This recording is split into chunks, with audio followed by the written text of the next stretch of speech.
PR Week just did a survey in our latest issue about the media, and it seemed to suggest that the scoop was less important than it used to be, especially from online outlets where maybe only 25% of the journalist profile said it was the top of their priorities. Does that tally with your experience, or is it still very important to get something first, or is it more important to put it in context?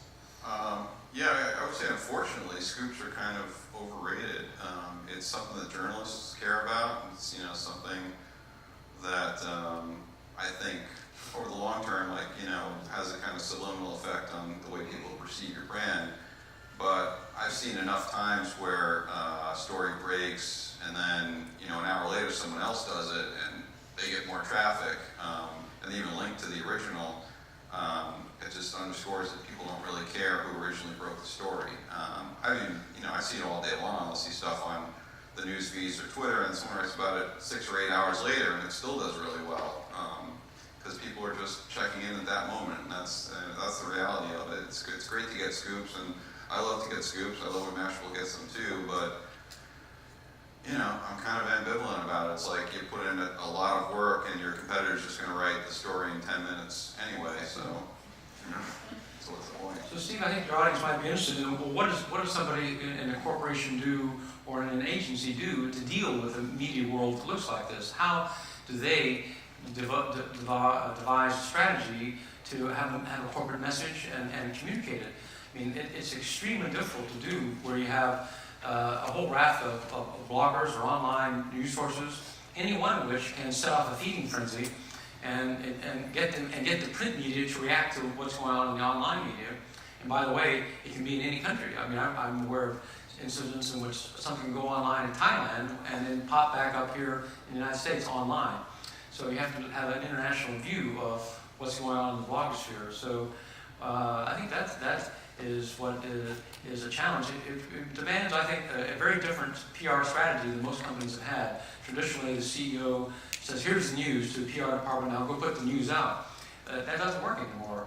Now, a corporation has to be aware of its internal audience, how it's communicating, and how your technical people are engaging with other technical people outside. I mean, there's no one, just like there's no gatekeeper on the media side, it's very, very difficult to be a gatekeeper on the corporate side or the agency side. You have to have a much more multilateral kind of approach. So the whole world has changed on that side of the equation as well as this side of the equation. So what are you looking for from the PR community? Would you like them to be dealing with you? Just good ideas, good connections with people who are doing interesting things. It's not rocket science. So in many ways that hasn't changed. Yeah, I mean, I think that's one of the things that hasn't changed, actually. I think good PR, sort of what makes a good PR professional or person is not changed that much, at least from the way I look at it. But, it's surprising how often the interactions don't go well. But I guess you could say that about any industry, really. But this is just our particular, Do you take phone calls, or do you want it all via email, or is it personal relationships where you're looking I don't.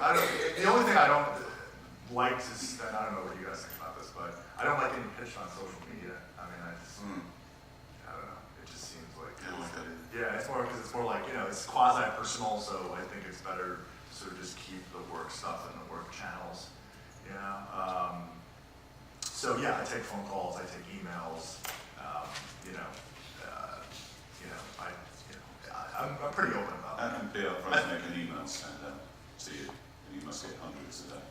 It's really it's pretty simple. Just like do your homework, just like, find, a lot of it is just targeting, it's like a lot of it is just, and you see a lot of bad targeting, people are just, giving the wrong pitch to the wrong person, and it's just, you're wasting people's time, so just like, figure out like, all right, you got a story, just figure out who the right person is, and then find that person, and then just, tell them what's important, what's the news. It's like you're writing a story, you should like, why do I care about this? Don't give me 5 paragraphs and like, about all these like inconsequential details, blah, blah, blah. Just like get to the point quick.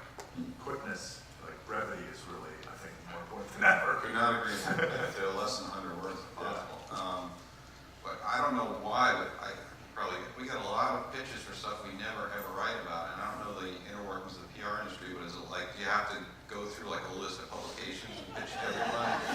Because it's just, it's just a waste of time for everyone involved, and the best pitchers are people who follow us and know what we write about and say like, maybe I saw that you wrote about this, so this makes sense for you. And it's a pretty low percentage, I would say, of pitches I get. Most of them are completely irrelevant.